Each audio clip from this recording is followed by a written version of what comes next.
Ouvimos vocês, e realmente percebemos que está chato com aquela voz dos últimos 2 vídeos. Por isso chamamos nosso parceiro Dean para fazer a voz do nosso canal. Eu espero que gostem e acessem o canal dele de resumos. É o primeiro link do comentário fixado.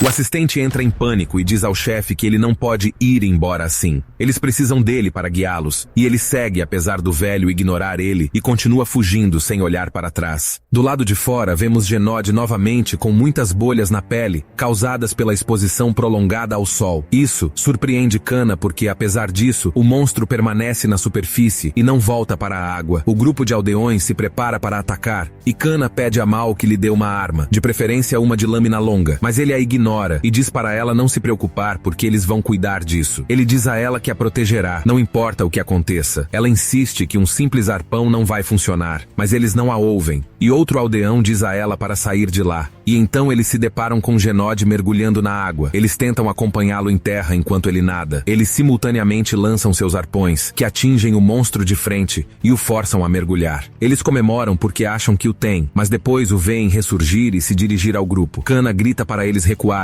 e os aldeões o fazem, mas é tarde demais, e Genod emerge da água, pegando vários deles em suas mandíbulas e jogando vários outros para o ar. O monstro engoliu aqueles que pegou em sua boca e empala aqueles que tentam escapar com seus tentáculos. Depois os devora também. Mal ataca Genod enquanto grita para que ele morra, mas o monstro o atinge com tanta força que quebra seu arpão e o faz voar. Mal vê que o tentáculo passou bem perto dele, mas ele não era o alvo. E quando ele se vira, ele vê que o aldeão idoso foi empalado, levantado no ar por Genod. Com seu último suspiro, o velho pede ajuda a Mal, mas depois de alguns segundos, ele faleceu, assim como os outros aldeões empalados pelo monstro. Isso congela Mal, que diante da cena horrível, se pergunta o que está acontecendo. Lentamente, Genod envolve o aldeão com seus tentáculos, deixando-o indefeso, e Mal pensa que é um demônio que um ser humano simplesmente não pode derrotar. Genod o leva à boca, prestes a engolir Mal, enquanto se pergunta como eles deveriam matar aquela coisa. De repente, Kana aparece com um salto e empala com força um arpão na cabeça do monstro com um olhar mortal. O monstro grita e, de dor, solta Mal, que cai longe dele e vê que sua salvadora é Kana. Furioso, Genod se debate de um lado para o outro com a garota nas costas, derrubando as vítimas e obrigando Mal a fugir para desviar dos corpos. Com o arpão firmemente cravado na carne do monstro, Kana pula alto e dá uma cambalhota. Então ela balança a arma, recupera-a com um giro no ar e desce com força ainda maior sobre o monstro. Penetrando mais profundamente em sua carne, ela usa seu peso para rasgá-lo até que o arpão se parta ao meio. A garota pousa graciosamente, deslizando no chão. Isso deixa Mal completamente surpreso,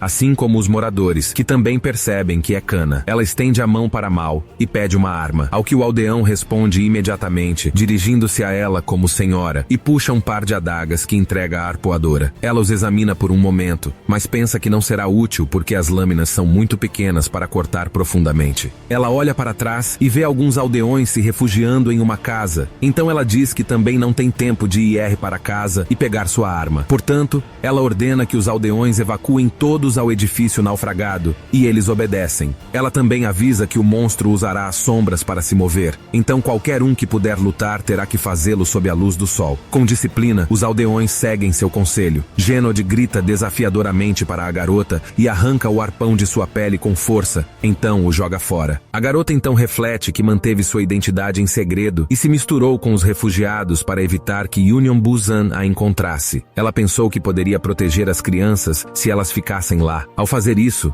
ela pôde testemunhar o crescimento do protagonista e criar Lita durante os 4 anos em que estiveram em Porto Oasis. Vemos como ela se lembra com carinho de todos esses eventos em que se divertiu muito. Cada dia era tão precioso para ela que desejava que continuasse assim para sempre. No entanto, ao relembrar as primeiras aparições dos monstros, ela conclui que pode ter sido por isso que ela fechou os olhos e ignorou todos os sinais de alerta de sua presença. E ela percebe que foi tola por fazer isso porque ela precisava se lembrar de tudo o que sabia sobre eles. E a informação mais importante de todas, que os monstros estão por toda parte. Não há mar sem monstros marinhos. Ela se lembra do pai do protagonista quando ela disse a ele que queria se tornar uma arpoadora de qualquer jeito e que ela mataria todos os monstros do mundo. Enquanto as pessoas fogem, ela se lembra que o dever de um arpoador é proteger as pessoas dos monstros marinhos, e eles arriscam suas vidas para proteger os assentamentos humanos. Genod ruge furiosamente, e com seu olhar mortal, Kana pensa que ela jurou viver assim, e o desafia a enfrentá-la, enquanto os dois se lançam para começar sua batalha. De volta ao mar, vemos o submarino do grupo do protagonista enterrado entre as ruínas. De repente, a escotilha se abre, e vemos os três emergindo rapidamente para a superfície. Eles saem da água e tiram os capacetes, lutando para respirar devido ao pouco ar que lhes restava. Sônia diz que eles conseguiram, e o mergulhador pensou que fosse morrer. Mas enquanto o mergulhador vomita a água do mar, o protagonista ergue os olhos. Surpreso, ele pergunta o que está acontecendo ao se depararem com o porto devastado e em chamas. Então o protagonista acredita que Kana e Lita estão em perigo. A área a que chegam está completamente destruída, e o grupo diz que não pode ser verdade. Eles veem que Genod é o responsável e dizem que ele emergiu à superfície. O protagonista corre, e após ver alguns destroços, ele chama Kana e Lita com um grito. Então ele ouve o choro de uma criança, que chama sua atenção e o faz se virar. Ele vê um menino derramando lágrimas sobre o cadáver de seu pai, que então cai sobre ele, e isso assusta o protagonista. O mergulhador se aproxima e abraça o menino enquanto diz para ele acompanhar ele. O protagonista vê que o pai morreu com os olhos abertos, então ele se vira, angustiado, e percebe que o chão está coberto com dezenas de cadáveres de aldeões. Isso o enfurece. Então ele ouve sons altos à distância, e após uma inspeção mais próxima, avista os tentáculos do monstro se debatendo acima dos prédios. Sônia aponta para ele e diz que ainda está na aldeia. Então o protagonista se vira e vê a arma de ponta dos arpoadores da torre de vigia. Então ele o pega e o arranca de sua base. Depois foge sem dar atenção a seus companheiros. Nesse momento,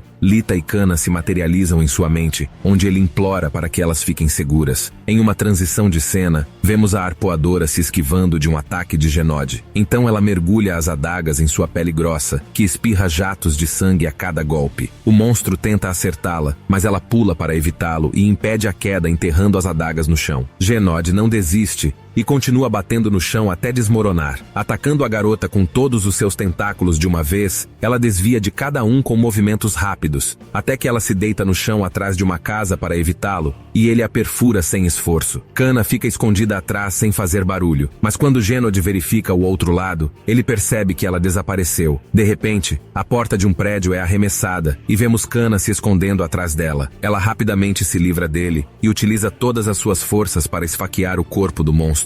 E com uma torção rápida, ela rasga sua carne o máximo possível. No entanto, isso não parece afetar Genod, que ataca Kana novamente, e ela tem que deitar e rolar no chão para escapar quando ela percebe que a lâmina da faca quebrou. O monstro se aproxima novamente, e ela sabe que está em perigo. Mas então, uma enxurrada de pedras e detritos distraiu a atenção de Genod. Vemos que são os aldeões que subiram em um edifício e distraíram o monstro com tudo o que pudessem encontrar, liderados por Mal. Ele grita para o monstro morrer, mas Kana grita de terror para que eles recuem. Imediatamente depois, Genod esmaga o prédio com um golpe, fazendo os aldeões voarem pelo ar. A garota grita em desespero e chama o monstro enquanto corre em sua direção para chamar sua atenção. Ela consegue e carrega os projéteis de ácido em seus tentáculos. Quando dispara, eles atingem muito perto dela, derretendo sua pele. A dor distrai Kana. Então Genod aproveita e finalmente consegue acertá-la com muita força, que ela atravessa uma casa inteira antes de bater em uma pilha de escombros. A arpoadora está gravemente ferida e os aldeões entram em pânico, acreditando que ela foi de F, mas ela mal está viva, e Genod se aproxima dela ameaçadoramente, pronto para devorá-la. Ela percebe que sua faca está quebrada e seu corpo parece ter sido dilacerado. Mas entre suspiros, ela diz que não pode acabar ali e diz desesperadamente para seus membros se moverem. Enquanto Genod avança para acabar com ela na frente de todos os aldeões, de repente, um projétil perfurou o pescoço do monstro. Todos se viram surpresos e veem que é o protagonista do alto de uma casa. Ele grita com raiva para o monstro morrer e esvazia os projéteis de sua arma nele. Dói o suficiente para Kana se recuperar, e o protagonista consegue recuperar sua espada e jogá-la. A arma cai perto de Kana, que a agarra imediatamente, e com um grito de ódio, ela se lança contra Genod. Como um turbilhão de cortes, a arpoadora corta a carne do monstro sem esforço, fazendo-o gritar de dor e até mesmo cuspir sangue, enquanto ela ajusta sua postura e inflige um ferimento grave. Então ela utiliza o gás de sua espada para se erguer no ar e começa a girar, cortando a parte da frente do monstro ao meio. Isso surpreende os aldeões e deixa Genod em pânico, enquanto ele se vira e tenta fugir dela. Os aldeões percebem isso e em desespero, o monstro tenta abrir caminho, destruindo tudo ao seu redor. Isso surpreende o protagonista e Kana, e os aldeões dizem que enlouqueceu. O protagonista diz que não vai escapar e desliza para persegui-lo pelos telhados. Enquanto isso, no nível do solo, Kana o alcança e diz a ele para deixar o monstro sair para a água porque eles precisam proteger as pessoas, e ele concorda. As pessoas fogem em direção ao prédio dos destroços, e aqueles que não estão muito apavorados tentam alertar a multidão para ficar longe das sombras. Entre eles, vemos Lita, que se vira se perguntando se Kana está bem. De repente, outro grupo aparece fugindo de uma rua próxima, e um dos homens manda eles correrem. De repente, Genod aparece, destruindo o local, fazendo com que Lita e os outros entrem em pânico e corram em todas as direções. Outro projétil perfurou o pescoço do monstro, e vemos que é o protagonista novamente, que continua a bombardear Genod com pontas. Ele grita para eles saírem da sombra, mas as pessoas estão com tanto medo que continuam correndo. O monstro avança, e algumas crianças tropeçam, mas na hora de devorá-las, Lita se joga e as empurra. Diante do protagonista e dos olhos de Kana, ela é pega pelas mandíbulas da fera. O protagonista corre para resgatá-la, mas a garota só consegue dizer o nome dele uma vez antes que o monstro a engula, e o protagonista fica desesperado. Vemos Lita caindo na garganta de Genod, chorando e tentando se segurar, mas ela é muito escorregadia e observa enquanto a luz de fora desaparece. Ela é engolida pela carne do monstro e grita com todas as suas forças pelo protagonista. Ele grita de volta e dispara sua arma para detê-lo, mas o monstro não cede e quebra os destroços, fazendo o protagonista voar pelos ares, que continua atirando enquanto cai. E assim que toca o chão novamente, continua sua perseguição, gritando por sua irmã. Em sua fuga, Genod pega um barco e o joga no protagonista, mas ele erra. Mas quando ele olha para cima, ele vê que o monstro jogou mais nele, e sendo incapaz de se esquivar, eles caem sobre ele. Kana chega ao local, gritando pelo protagonista, enquanto Genod se afasta, e o protagonista, gravemente ferido, em seus últimos momentos de consciência, o vê submergir e desaparecer nas profundezas. Ele então diz o nome de sua irmã e cai sobre os escombros. Na escuridão, o protagonista ouve o choro do bebê, e então vemos a recém-nascida Lita. O protagonista conta que era uma menina saudável, e foi a mãe que lhe deu o nome de Lita. Vemos toda a família e o bebê nos braços da mãe. O protagonista conta que a pequena chorou como se quisesse que todos os monstros marinhos a ouvissem. E vemos o jovem protagonista dizendo que os monstros aparecerão se ela continuar chorando, então ele pede a sua mãe para fazê-la parar. Mas em vez disso, ela pergunta se ele quer segurá-la, e a entrega a ele. Instantaneamente, Lita sorri e começa a rir, o que traz alegria ao protagonista, que manda a mãe vigiá-la. Mas então vemos a mão de sua mãe cair sem vida na cama, e o pai chorando sobre o corpo dela, que não se mexe e tem os olhos fechados. Então o protagonista grita desesperadamente por ela. E lá ele conta que sua mãe faleceu após dar à luz Lita. Depois vemos a família no barco, onde Lita brinca com o pai, mas o protagonista permanece isolado e com uma expressão de tristeza. Seu pai pede que ele cuide de sua irmã enquanto ele vai caçar, mas irritado, ele pergunta por que deveria fazer isso. Seu pai explica que a comida acabou,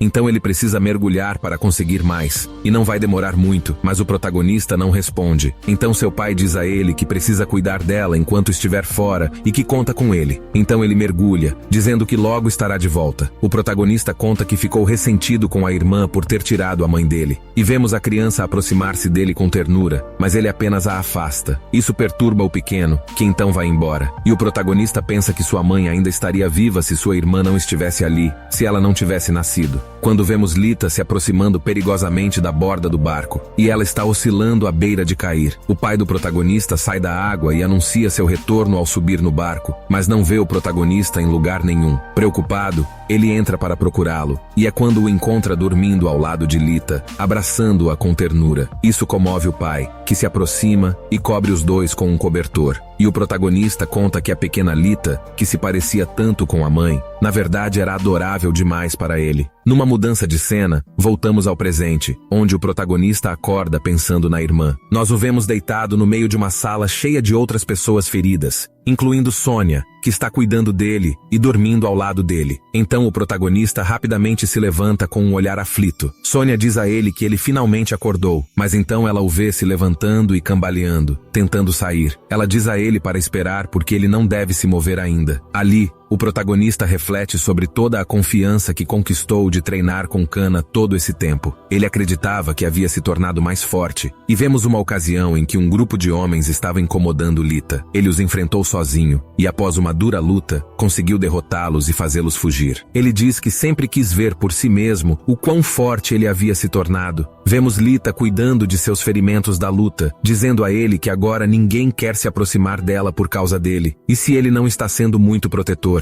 mas ele apenas responde pedindo que ela avise se alguém a estiver incomodando, e olha para Kana, que os observava. Em seguida, vemos a cena em que o protagonista disse à arpoadora que estava pronto para lutar, mas o local era tranquilo demais. E ela perguntou se ele queria provar a si mesmo ou apenas mostrar sua força para os outros. O protagonista se lembra de quando matou o filho de Genod e diz que pensou que era forte o suficiente. Ele pensou que estava pronto, mas se lembra de seu primeiro encontro com Genod e diz que quando viu o monstro, ele congelou e não conseguia se mover. E ele voltou a ter 12 anos, cheio de medo e com pensamentos de fugir, como naquela época. Então ele sabia que não tinha melhorado nada. O protagonista chega à entrada do complexo, e as pernas de alguém à sua frente o fazem erguer o olhar. Lá, vemos que é Kana, vestida com seu equipamento de arpoador. Em seguida, o protagonista começa a chorar, dizendo que não poderia proteger Lita. A garota continua séria, mas o protagonista cai no chão e repete sem parar que não conseguiu. Mas então Kana enterra a espada do protagonista na frente dele, fazendo-o olhar para cima. A garota então diz a ele para pegar sua arma e se levantar,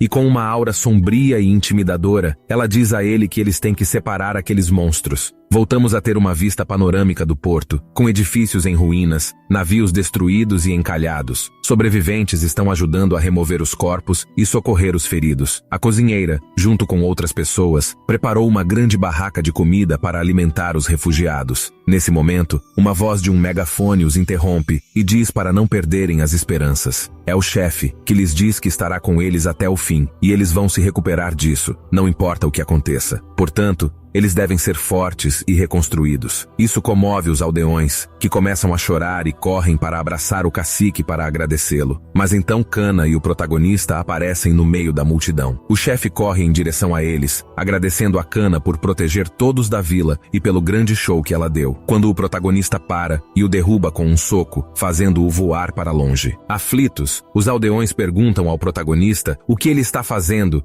e correm para ajudar o cacique. Eles restringem o protagonista e ficam entre ele e o ancião, quando o protagonista grita que ele sabia disso desde o início. Esse Genod tinha estado sob seus pés o tempo todo. Os aldeões ficam confusos e perguntam do que ele está falando, e que ele deve acordar, perguntando por que está fazendo isso com o chefe. O cacique se recupera e diz entender que quer culpar alguém pela perda da irmã, mas ele nunca tinha visto aquele monstro antes. No entanto, o protagonista o chama de mentiroso e diz que todos os mergulhadores desaparecidos estavam no ninho de Genod. Ele estava alimentando os monstros marinhos com eles. O chefe insiste que não seria capaz de tal coisa, pois não tinha como saber da existência de Genod, e ele se ajoelha no chão, dizendo que se sente acusado injustamente. Em prantos, ele pergunta se está sendo acusado de ser responsável por todas as mortes dos mergulhadores desaparecidos, porque seu único pecado é dar o melhor de si para melhorar o oásis. Sua atitude continua comovendo os aldeões, que dizem ao protagonista que basta, mas ele continua a rosnar quando um guincho agudo fere os ouvidos de todos, interrompendo o confronto. Então vemos que veio dos alto-falantes da aldeia, que passaram a transmitir a conversa que o cacique teve com seu ajudante quando foram informados que o submarino do grupo de exploração estava sem contato há 3 horas, e como tinha certeza de que a aldeia esqueceria tudo nos 6 meses que Genod permaneceria inativo após devorar os mergulhadores. Ao ouvir isso, o chefe fica perplexo e com olhares de raiva e ressentimento, os aldeões se voltam para olhá-lo, cercando-o. Alguém pode ser ouvido perguntando se isso é tudo o que foi gravado, e alguém responde afirmativamente. Isso enfurece o chefe. Em seguida, passamos para seu escritório, onde vimos o assistente ajoelhado nos pés de Mao e de seu grupo. Ele diz a eles que nunca pediu isso e implora que o deixem viver, porque tudo o que ele fez foi repassar mensagens para os poucos únicos recém-chegados que o chefe escolheu, contando a eles sobre um novo ponto de mergulho que ninguém conhecia, tudo por ordem do chefe. Então Mal pergunta do que ele está falando, e o assistente revela que o chefe foi quem escolheu quem seria sacrificado a Genod. E então, ele os fez esquecer aquela pessoa. Nesse momento, o protagonista se lembra da suposta bondade do ancião, como ele se interessou por ele depois de ver o quanto ele havia crescido, e como ele tinha sido receptivo com estranhos. As pessoas começam a explodir de raiva, perguntando se ele estava alimentando Genod com elas, além de questioná-lo sobre as famílias que foram desaparecendo e se o destino deles era terminar assim. Até o cozinheiro pergunta ao chefe se é verdade, enquanto ele fica quieto e calado. Então, com uma expressão perversa, o chefe pergunta o que aconteceria se fosse esse o caso. Ao ouvi-lo, o protagonista o agarra e o levanta pelo pescoço, chamando-o de bastardo sem vergonha. Mas o chefe pergunta como ele é sem vergonha, e se nenhum deles achou estranho ter um lugar tranquilo sem monstros marinhos, e que tal lugar não existe porque tudo só foi possível porque o oásis é território de Genod, e graças a ele, puderam mergulhar em busca das heranças. Ele diz para eles olharem para a aldeia, e pergunta se eles preferem lutar contra os monstros do mar todas as noites, em vez da paz em que viviam, e se eles acreditam que podem viver com esse terror todos os dias, porque a aldeia só pode avançar se 1 ou 2 mergulhadores forem sacrificados, e é assim que eles têm vivido. Porém, o cozinheiro se aproxima e, em lágrimas, pergunta do que ele está falando, e se ele está dizendo que vendeu seu filho para Genod em troca de uma vida pacífica. Além disso, o cozinheiro pergunta ao chefe se ele acha que gostaria disso, já que seu filho tinha apenas 19 anos, e conta que cada momento da vida sem o filho foi um inferno. Lá, as pessoas começam a exigir o mesmo, que seus entes queridos eram boas pessoas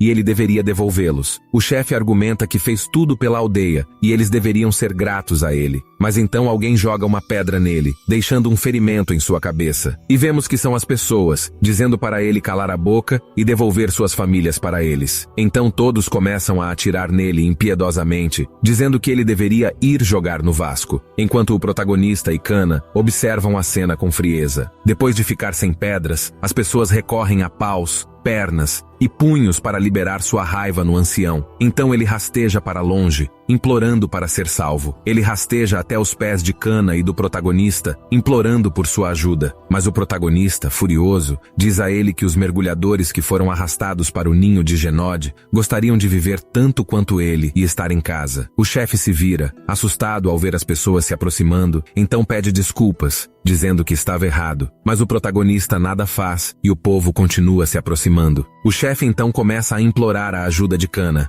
mas ela friamente diz a ele que ao invés de se aproveitar do desespero das pessoas pelas heranças e sacrificá-las, ele deveria ter pensado em uma maneira de todos sobreviverem. Então o verdadeiro monstro ali é ele. Então o velho recebe um forte golpe na nuca, fazendo-o desmaiar, e a multidão furiosa começa a espancá-lo novamente. De repente, o chefe diz que as pessoas que foram levadas por Genod ainda estão vivas. Isso surpreende as pessoas, e o protagonista avança para detê-los. Ele levanta o chefe, perguntando o que ele quer dizer com dizer que eles ainda estão vivos. Lá, o velho explica que Genod não come sua presa imediatamente. Em vez disso, leva-os primeiro a uma espécie de depósito de alimentos, e se tiverem sorte, ficarão lá por até uma semana. Isso deixa o protagonista atordoado com a possibilidade de que os aldeões e Lita ainda possam estar vivos. O povo grita e chora, esperançoso de que as palavras do chefe sejam verdadeiras. Outro aldeão o acusa de mentir e diz que só diz isso para se salvar, mas o velho diz que é verdade. Kana se aproxima dele e pergunta como ele sabe disso, e então o chefe revela que é porque ele foi a primeira pessoa a sair viva do ninho de Genod. Isso surpreende a todos. O velho então conta que era cidadão da Union Hong Kong. Seu navio encalhou durante um forte tufão, forçando-os a se estabelecer e construir uma aldeia sobre as ruínas. Eles sobreviveram até que um dia foram atacados por Genod. No entanto, quando acordaram, descobriram que não haviam morrido, mas estavam dentro do ninho do monstro. Lá vemos o jovem chefe perguntando a um de seus companheiros se eles estão bem. De repente, algo enorme emerge da água atrás dele, e quando ele se vira, ele vê um enorme tentáculo. quase agarra o chefe, mas ele consegue evitá-lo. Em vez disso, pega o corpo de um de seus companheiros e o leva para a água. O chefe então explica que Genod não apenas come pessoas, mas também põe seus ovos dentro de um hospedeiro para criar sua prole. E em algum lugar do refúgio tem uma área de cultivo. Vemos o mergulhador do passado sendo levado e engolido no que parece ser uma área de incubação cheia de cápsulas biológicas, onde as pessoas estão se transformando em monstros, e como o chefe conseguiu nadar para longe enquanto o tentáculo se distraía procurando por mais corpos. Ele diz que foi o único que conseguiu escapar daquele lugar. Isso perturba Kana, pois ela pensa que ainda há sobreviventes lá embaixo. O protagonista pensa em Lita, então agarra o cacique com força e pergunta onde fica o ninho. O velho apenas ri e afirma que contará a eles se eles prometerem deixar ele ir. No entanto, o protagonista dá um soco nele, e Kana diz a ele que ele não está em posição de negociar, então ele os acompanhará na jornada para guiá-los. Numa mudança de cenário, vemos a aldeia a preparar-se para descer. Guindastes carregam um traje de mergulho mecânico. Vários submarinos estão equipados com suprimentos, equipamentos e reparos. Lá, Mal informa a Kana que eles têm 12 voluntários e que trouxeram tudo o que pudesse ser útil como arma, conforme ela pedia. Mas ele pergunta se basta, ao que a menina responde que basta. Quando um dos moradores chega para informá-la de algo e mostra a ela um torpedo feito com 90% de oxigênio e gasolina que os engenheiros fizeram com tudo o que tinham. Eles pedem a ela para atirar na boca de Genod para eles, e ela diz que o fará. Enquanto isso, outro aldeão se aproxima do protagonista e lhe dá arpões feito com veneno da venenosa serpente marinha. Eles são tão potentes que deveriam ser suficientes para nocautear uma baleia. Então eles esperam que sejam úteis contra Genod. O protagonista os pega e agradece. Nisso, vemos que todos os aldeões se reuniram para dar-lhes os seus pertences, incluindo uma adaga que um deles afiou naquela manhã, e peixes e remédios eles prepararam para eles. Então, uma mulher trêmula se aproxima do protagonista e implora em lágrimas que ele salve seu marido. O protagonista diz a ela que fará o que puder, enquanto mais aldeões dizem que contam com eles para resgatar seus entes queridos. E eles se lamentam de não poder ajudar mais, e pedem que devem retornar em segurança. O protagonista corre em direção dos submarinos, e eles se preparam para partir. A equipe inicia o mergulho e desce rapidamente pelo poço. A tripulação dentro mostra expressões sérias, determinados a matar o monstro e resgatar suas famílias. Dentro de um dos submarinos, o chefe despreza os expedicionários, pois a equipe está composta por pescadores, um mergulhador e um mecânico. Ele diz que caçar Genod com aquela ralé é suicídio. Mas um homem responde que eles não planejavam voltar vivos de qualquer maneira, pois tudo o que eles querem é que aquele monstro morra, e ele buscará vingança, não importa o que aconteça. O velho simplesmente o chama de tolo e diz que ele terá uma morte inútil. Mas o protagonista responde que nem todos naquele mundo são covardes como ele, e com os dentes cerrados, ele diz a ele para não subestimar a bravura de alguém, especialmente porque ele não tem direito nenhum. Isso assusta o chefe, e ele pede que ele se acalme. No entanto, Sônia acha que ele não está errado porque entrar em um ninho de monstros marinhos com novatos é realmente suicídio. Além disso, não é um monstro comum, mas um dos 7 demônios do mar, algo que eles não podem lutar facilmente, considerando que apenas pessoas com experiência em batalha. Então os outros 9 só vão atrapalhar. Lá, ela percebe Kana, e percebe por sua tatuagem que ela é uma arpoadora de 3 estrelas. Ela se pergunta como diabos ela planeja lutar contra Genod com esse grupo inadequado, e como podem confiar nela. Nesse momento, Kana diz ao protagonista para se acalmar porque eles precisam manter a cabeça limpa para pensar, e então ela acaricia suavemente a cabeça dele, acalmando instantaneamente o menino. Mas isso desperta ciúmes em Sônia, que pergunta em sua mente o que diabos ela pensa que está fazendo, e ela diz a Kana para tirar as mãos dele. Vemos os 2 submarinos continuando sua descida, e eles são informados de que estão quase lá, então devem se preparar para mergulhar. Ao se levantarem, Sônia aproveita para acertar Kana com o braço. Os mergulhadores colocam seus equipamentos e, em sua mente, o protagonista encoraja Lita e os sobreviventes a permanecerem vivos e serem muito cuidadosos. Em uma mudança de cena, vemos as profundezas das ruínas e nos movemos pelos escombros e canos para uma área onde um monte de bolhas aparecem na superfície da água, e vemos que é Genod emergindo da água em uma plataforma de concreto. O monstro contrai seu corpo para cima, e quando a saliva começa a sair de sua boca, ele a abre e regurgita todos os aldeões que engoliu. Eles caem cobertos de lodo e inconscientes na plataforma. Entre a pilha de corpos, vemos também Lita inconsciente. A equipe de mergulhadores se posiciona e inicia sua jornada até que o chefe diz que eles chegaram ao seu destino. E essa é a entrada do ninho de Genod, que é outro poço enorme e profundo. O protagonista acha que é tão fundo que nem consegue ver o fundo. Kana pergunta a um mergulhador se a âncora está pronta e ele diz que está tudo pronto, incluindo um sistema de polias. Então, com um olhar assassino em seus olhos, ela diz que está na hora. Antes de descer, Kana avisa que não podem acender as lanternas até a luta começar, porque os monstros vão atacar qualquer coisa que tenha luz. E ela ordena que todos estejam prontos em suas posições. Então os mergulhadores se apressam. Mas ela diz ao cacique que ficará lá com ela. Kana acende um sinalizador e o joga no poço. E conforme ele desce, vemos que revela a horda de monstros lá dentro. Um dos mergulhadores desce em seguida e, após atingir certa profundidade, acende a lanterna de seu capacete, atraindo todos os monstros. Um deles se lança para devorá-lo e consegue morder seu corpo e prendê-lo com seus tentáculos. Mas então vemos o mergulhador começando a inflar e de repente ele explode, incinerando todos os monstros ao seu redor. Eles também estão crivados de pontas que estavam dentro dele. De repente, outra lanterna acende na entrada do poço, fazendo com que os monstros sobreviventes investissem contra ele. O mergulhador avisa que eles estão chegando e recua no momento em que os monstros saem do poço. No entanto, eles não conseguem escapar e vemos que estão presos por fios finos que, ao tentarem passar, os cortam em pedaços. Os monstros não param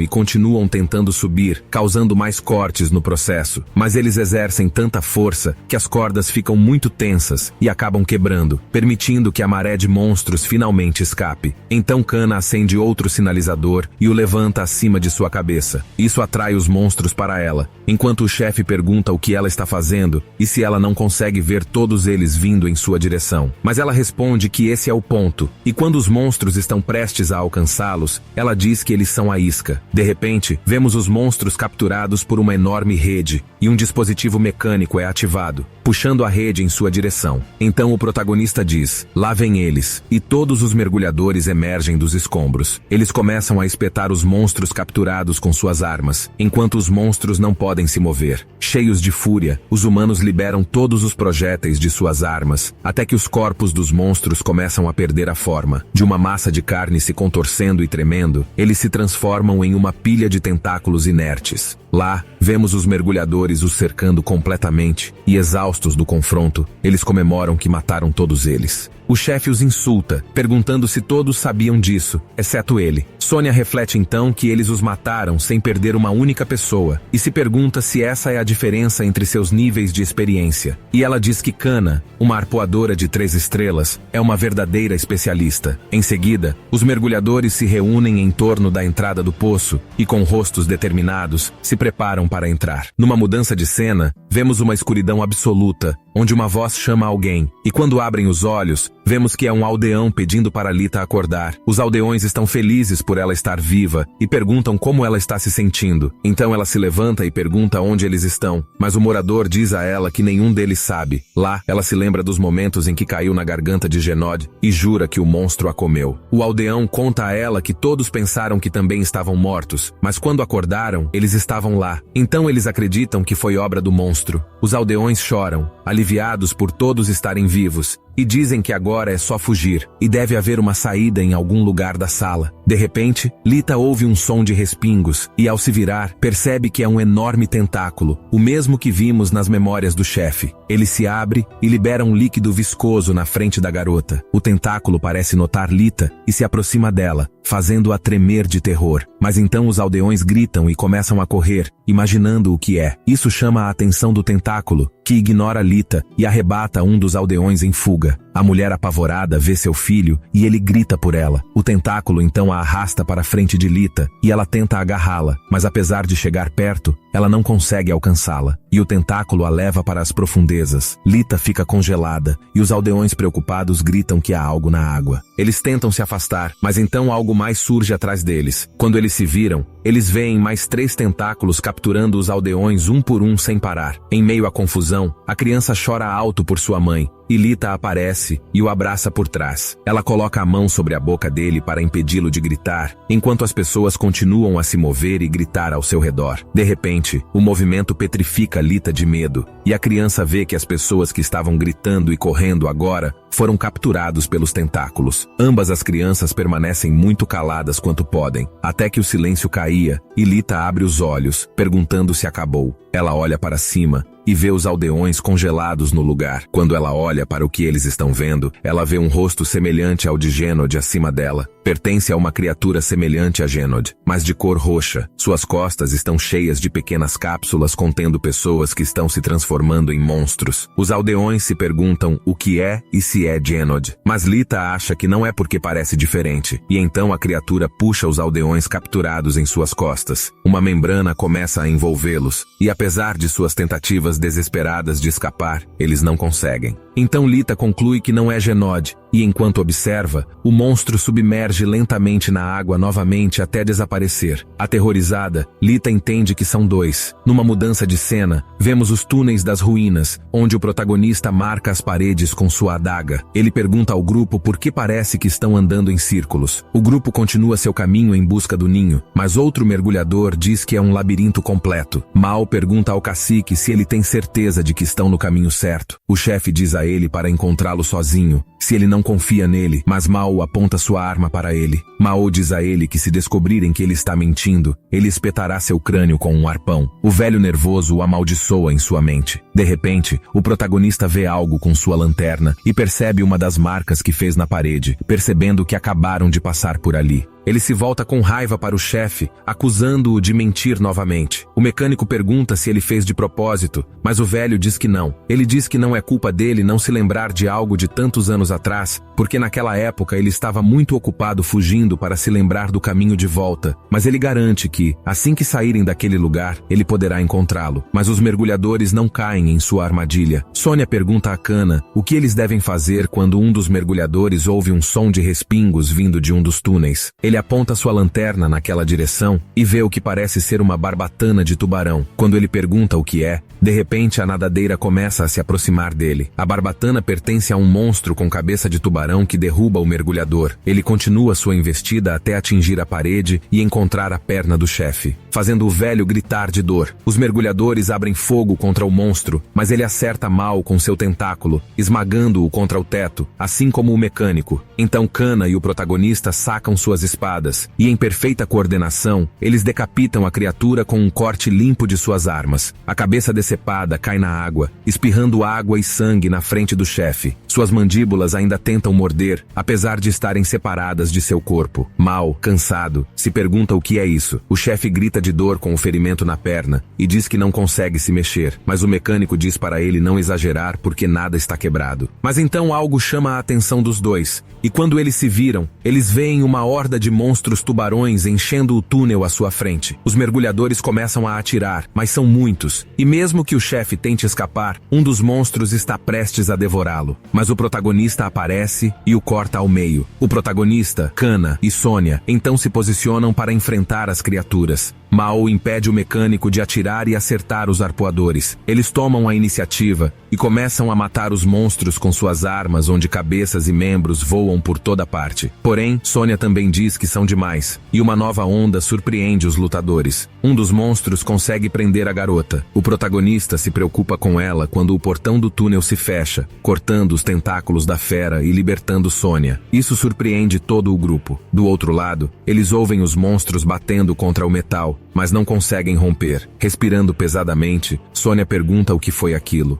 Mal diz que a porta se moveu sozinha, e Kana pergunta se alguém tocou em alguma coisa, mas nenhum deles tocou em nada. Então eles ouvem passos atrás deles, e quando se viram, percebem que é um par de crianças. Uma delas com a mão na pulseira em seu pulso. Sônia fica surpresa por serem crianças, e o protagonista pergunta se foram eles que fecharam a porta. Eles dizem que sim, e perguntam se são de fora como Gong Tae. Ao ouvir o nome do companheiro, Sônia corre até eles e pergunta se ele está vivo, e dizem que ela deve ser namorada dele, ao que ela esclarece que não é. Então eles dizem que estavam esperando por eles, e pedem que os acompanhem. O grupo ainda está em estado de choque, então o protagonista pergunta a Kana o que fazer. Ela diz que eles deveriam ir com eles, já que eles parecem perdidos de qualquer maneira, e ela olha para o chefe, que desvia o olhar, constrangido. Então as crianças começam a caminhar pelo túnel com o grupo de mergulhadores as seguindo. De volta à sala de incubação, a água permanece calma, e os aldeões ainda estão vivos. Um deles treme de medo porque pensou ter sobrevivido, mas ainda está em perigo e não quer morrer. Esse sentimento se espalha entre todos os sobreviventes. A criança continua chorando pela mãe, enquanto Lita tenta confortá-lo, dizendo a ele que eles serão resgatados em breve, porque o protagonista e Kana com certeza virão buscá-los. Mas outro aldeão diz a eles que é ridículo porque não há maneira como os encontrarão quando nem sabem onde estão. Então está tudo acabado para eles. Isso deixa Lita deprimida, que se pergunta se todos já desistiram. Lá ela lembra que já havia sentido esse tipo de desespero antes. E vemos seu encontro com a prole do monstro que matou seu pai. Ela conta que naquela época o protagonista também tinha medo, mas apesar disso, lutou até o fim. Ele nunca desistiu, e graças a isso, eles conseguiram sobreviver. Então ela vê uma haste de metal entre os escombros, e se pergunta se ela é capaz disso também, se ela pode lutar. Quando de repente os aldeões gritam que o monstro voltou, e vemos os tentáculos emergindo da água novamente. Isso congela Lita e a criança, que a chama de irmã, enquanto os aldeões se afastam o mais longe possível e dizem que todos vão morrer. Então Lita se volta para a criança, e com um sorriso e lágrimas nos olhos, pede que ele não desista. Ela então fica entre o tentáculo e ele, armada com a haste de metal, e ela grita para todos que vão sobreviver de qualquer maneira, o que surpreende os aldeões. O tentáculo ataca e captura a garota,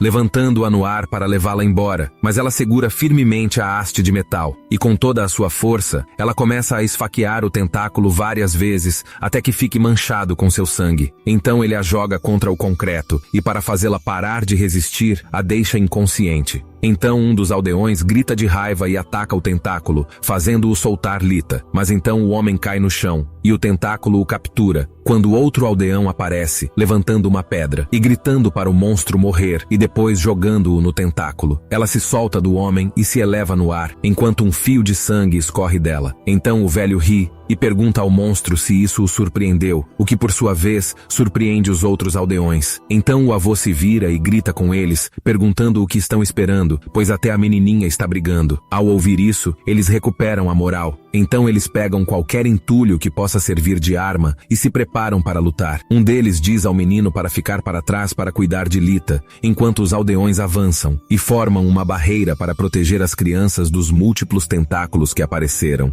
Isso comove o menino e o faz chorar. Os tentáculos se erguem ameaçadoramente contra os humanos, mas eles se preparam para enfrentá-los sem medo. Um deles até diz que pode ser o último dia, mas eles farão questão de encher o maldito monstro de buracos antes de irem. E os tentáculos começam seu ataque, enquanto vemos o menino fechando os olhos e o sangue espirrando ao seu redor. Em uma mudança de cena, vemos os corredores do abrigo e somos informados de que o que vimos aconteceu alguns minutos antes. O grupo do protagonista caminha sobre alguns canos e lá se deparam com uma pilha de grandes artefatos abandonados. Mas um dos mergulhadores diz a Mal para parar de babar porque estão todos vazios. Lá, o grupo encontra uma escotilha e, ao abri-la, são informados de que estão quase lá. O grupo percorre o caminho recém-aberto e se surpreende porque do outro lado encontra uma sala repleta de máquinas antigas. Entre eles estão submarinos, que Mal percebe serem muito parecidos com os que eles usam. Então eles param em frente a uma porta de tamanho humano e quando ela se abre, eles veem um homem sentado no meio do que parece ser uma sala de controle. Então Kana pergunta quem ele é. Ele se vira e vemos que é um velho armado com uma pistola convencional. Ele conta que é o diretor daquele abrigo, chamado Tai Shen. Ele os recebe no abrigo Matmata e explica que são os últimos sobreviventes da área, e que o grupo do protagonista é o primeiro forasteiro a chegar lá em um século. Isso surpreende Mao, que lhe pergunta se isso significa que eles estiveram lá o tempo todo. Tai Shen começa a perguntar de onde eles são e como é o mundo exterior, quando de repente ele pensa na possibilidade de que eles sejam da Terra e se finalmente a Terra. Kana pergunta se ele quer dizer as ilhas de concreto, mas entusiasmado, o velho diz a ela que se refere à Terra, onde crescem a grama e as árvores. Mas Mao intervém entre eles para empurrar Tai Shen de lado e pergunta do que ele está falando porque o mundo está coberto de água e não a terra. O que Kana confirma, dizendo a ele que tudo é água e eles vêm de uma vila em uma ilha de concreto. Isso faz com que Tai Shen desmaie, porque esperava que não fosse mais assim como as crianças. Então o chefe pergunta se ele realmente sobreviveu à grande imersão naquele lugar, mas Sônia se aproxima do menino com desespero e pergunta onde está Gong Tae. Ele se vira, revelando que o arpoador inconsciente está atrás dela, e Sônia corre até ele. Tai-Shen explica que ele está estável, e embora tenha perdido muito sangue, o ferimento não foi grave, então ele deve conseguir se levantar em breve. O protagonista fica aliviado por estar seguro, e espera que Lita também esteja, quando de repente Sônia acerta Gong Tae no peito e manda ele se levantar, e então ela puxa o cabelo dele enquanto grita com ele que eles devem vingar Jaco. Kana diz a Tai-Shen que eles precisam de sua ajuda porque estão lá para matar Genode, e o velho fica surpreso por chamarem o monstro assim. Então o arpoador pergunta se ele sabe onde fica o ninho. A princípio, Tai-Shen hesita porque não acha que eles possam matar Genode com aqueles números, mas ele diz a eles que sabe por que eles estão lá e pressiona um botão no console. Ele projeta na tela a imagem da zona de incubação do monstro, onde podem ser vistos os aldeões e Lita entre eles. E o velho pergunta se eles querem salvar aquelas pessoas. Isso surpreende Kana e o protagonista, que vê sua irmã, assim como os mergulhadores, que estão felizes por estarem vivos, e o chefe também comemora porque ele disse isso a eles. O protagonista começa a chorar ao ver Lita viva e agradece por ainda não ser tarde demais. Então ele diz a ela para esperar porque ele está vindo atrás dela. O protagonista se vira apressado e pergunta ao velho onde fica isso, e ele diz a ele que os ajudará se eles estiverem lá para matar o monstro. Em uma mudança de cenário, vemos os submarinos em que o grupo chegou, onde os mergulhadores que ficaram para vigiá-los os prendem ao solo com âncoras. Eles terminam o trabalho e dizem que vão voltar para dentro para esperar o sinal de Kana, quando um movimento brusco chama sua atenção. Eles imediatamente se escondem e preparam suas armas, imaginando o que era, quando vemos que é Genode, que se aproxima da rede cheia de cadáveres de sua prole, e ruge furiosamente depois de examiná-los. O som é tão alto que danifica os ouvidos dos mergulhadores, e eles se perguntam o que Genode está fazendo ali. O monstro destrói a rede para liberar sua prole ao perceber a presença dos mergulhadores, e passa a devorá-los enquanto tentam escapar. Vemos os ambientes dentro do abrigo por onde o grupo passou, e eles atravessando uma ponte entre as seções. Mal fica surpreso porque nunca imaginou que houvesse algo assim debaixo d'água. Lá, Tai-Shen contou a eles que costumava ser uma cidade em terra, mas devido à chuva incessante, seus ancestrais prepararam o abrigo em antecipação à imersão, e construíram uma cidade nas alturas, rezando para que a chuva parasse. Foi projetado para que a cidade subterrânea resistisse mesmo que as áreas superiores estivessem submersas, e vemos pessoas vivendo confortavelmente lá dentro, enquanto Tai-Shen diz que era um paraíso onde eles sobreviveram juntos, enquanto sonhavam com o dia em que a Terra voltaria a ser o que era. Mas tudo mudou quando o monstro atacou, e vemos Genode emergindo pela primeira vez na frente dos humanos. Tai-Shen conta que eles lutaram muito, mas não foi o suficiente, pois com o tempo, a maior parte da munição tornou-se inútil porque estava molhada. E como vemos os crânios que o protagonista e Sônia encontraram pela primeira vez, o velho conta que todos acabaram morrendo por causa do monstro. Então Tai-Shen pergunta ao grupo se eles têm certeza de que podem matá-lo, ao que Mao responde com entusiasmo, dizendo que é claro que podem porque tem Kana com eles. Então vemos a menina na sala de controle, abrindo a porta para o avô passar. O grupo sai e se prepara para cruzar outra ponte, que vemos está em um enorme fosso, onde várias seções se conectam, onde Sônia se inclina e se assusta porque não consegue ver nem o fundo. O protagonista pergunta ao menino, chamado Noah, quanto tempo mais eles têm que andar e se não podem ir mais rápido. E ele diz a ele que eles já estão lá e logo chegarão ao ninho de Genode, quando de repente se deparam com os dois submarinos amarrados com a rede no meio da ponte, e o protagonista grita que são seus companheiros de mergulho. Então um dos mergulhadores se aproxima para verificar, e de fato, ele encontra Chang-Su e Ming-Yu, os dois mergulhadores que estavam cuidando dos submarinos.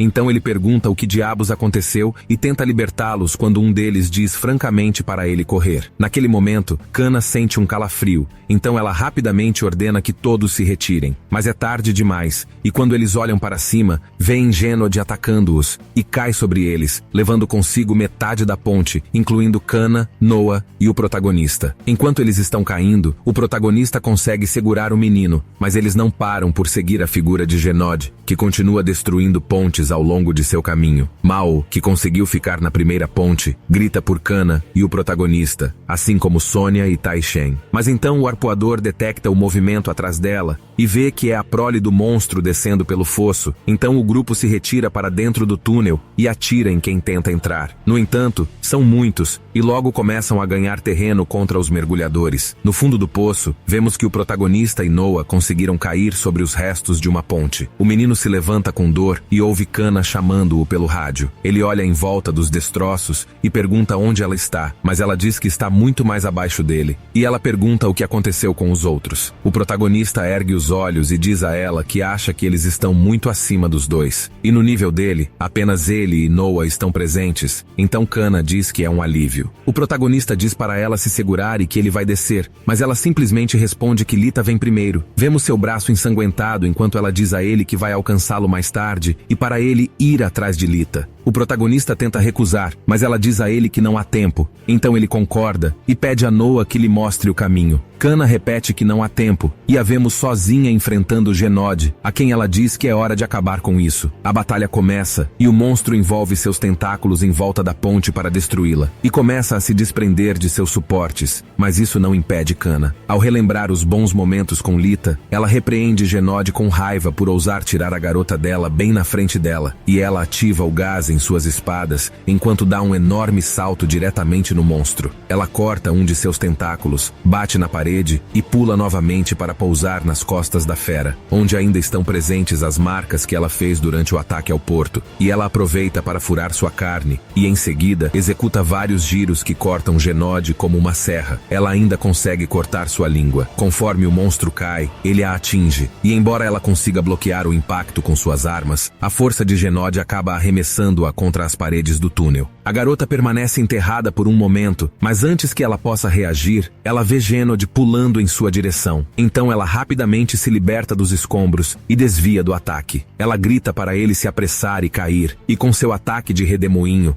ela corta um dos tentáculos que o monstro estava segurando. Isso faz com que ele caia até ser parado por algumas pontes. Então Genod carrega seu ataque de ácido e atira em Kana, mas só consegue acertar a ponte em que ela está. Assim, a menina recupera sua posição, corre rapidamente em direção à borda e aproveita os apoios enfraquecidos causados pelo ácido para cortar um pedaço da ponte. Ela então o atinge para fazê-lo cair com mais força e, como um enorme arpão, perfura Genod de um lado para o outro. O monstro grita de dor quando Kana cai de cabeça para baixo e o esfaqueia com suas espadas. Finalmente, eles chegam ao fundo do túnel e Genod é empalado pelos escombros das pontes que destruiu durante a queda. Ele continua a rugir e vemos Kana caminhando lentamente em direção à sua cabeça, dizendo-lhe para ficar quieto. Ela então corta sua cabeça ao meio, deixando-a cair no vazio. Vemos o cadáver sem vida de Genod, com sangue e tripas espalhadas por todo o lugar, e Kana subindo as escadas do túnel. Ela alcança os restos de uma ponte e se apoia nela para escalar quando alguém estende a mão para ajudá-la. Vemos que é Gong Tai acompanhado pela garota, que pergunta com expressão determinada onde estão os outros. De volta ao abrigo, os cadáveres dos monstros se acumulam sem parar da batalha, com os mergulhadores continuando a lutar pela sobrevivência contra as feras implacáveis. O mergulhador de traje mecânico acaba com um monstro tubarão quando outro aparece atrás dele e mordeu sua cabeça. Mas o metal é tão duro que seus dentes quebram, e o piloto pergunta zombando se não é tão macio quanto o esperado. Ele então se vira e atira de dentro. Mao grita que eles estão quase terminando de limpar lá quando um tentáculo aparece de cima, envolvendo o pescoço de um dos mergulhadores e puxando-o para longe de seus companheiros. O mergulhador grita para que o salvem ao entrar na boca do monstro, mas fecha suas mandíbulas e o devora antes que os outros possam fazer qualquer coisa para ajudar. Mao grita que é um maldito monstro e eles atiram no teto para acabar com eles. Isso faz com que os monstros percam o controle e caiam no chão, morrendo. O chefe grita que sabia que isso iria acontecer e se eles realmente pensavam que poderiam salvar os cativos de Genod. Mas Sônia o chama de maldito bastardo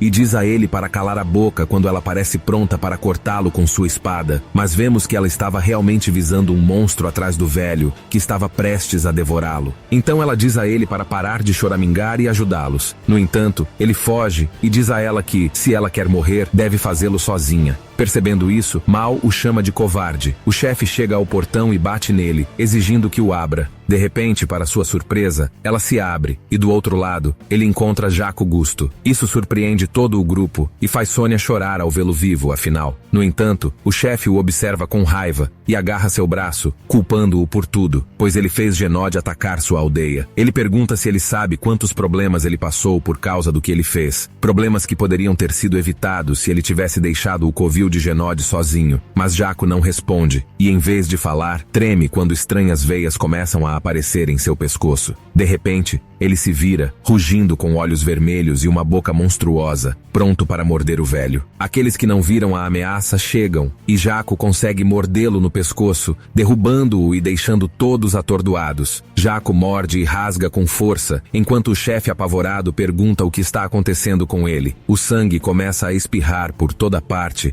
até que as pernas do velho finalmente param, indicando sua morte. Paralisados, o grupo não entende o que está acontecendo com Jaco, que continua devorando o velho na frente deles. E quando ele se vira, eles veem uma versão corrupta e deformada de seu outrora amigo. Taishan avisa que ele foi infectado por Genod e não é mais a mesma pessoa que conheceram. Ao se levantar, Sônia se recusa a acreditar que seja verdade. Então vemos as memórias da garota, onde Jaco estende a mão e diz a ela que está procurando uma cura para a doença dos peixes. Deve haver uma cura para as crianças em algum lugar daquele mundo, e ele pede a Sônia que vá com ele. Ela explica que é uma mercenária e que seus honorários também não são baratos. Mas ele diz a ela que ela e Gong Tai podem pegar qualquer coisa que encontrarem durante seus mergulhos. Ela pergunta se ele está falando sério, e ele afirma que sim, jogando para ela um pequeno e adorável chaveiro como prova. Gong Tai pergunta se essa é a única lembrança que ele tem de sua filha. Com um sorriso caloroso, ele responde que sim, e manda Sônia fazer algo que faça a diferença. Isso convence a garota, e ela aceita o contrato. Então, no final das memórias, vemos ela derramando lágrimas sem parar por ele. O ex-aventureiro tropeça na direção deles, e Sônia tenta argumentar com ele, perguntando se ele se lembra dela. Mal tenta impedi-la, dizendo que não é seguro, mas ela empurra a mão dele e diz para ele soltar. E ela lembra ao amigo que ele disse que iria encontrar uma cura para as crianças, então ele deve acordar. Isso parece parar Jaco, que começa a tremer e desmaia enquanto geme e segura a cabeça de dor. Mas então ele grita, e vemos seu traje explodindo enquanto seu corpo se expande, agora se transformando em um monstro com tentáculos e pele roxa. Imediatamente, ele avança sobre Sônia e morde seu braço. Desesperada, ela grita o nome dele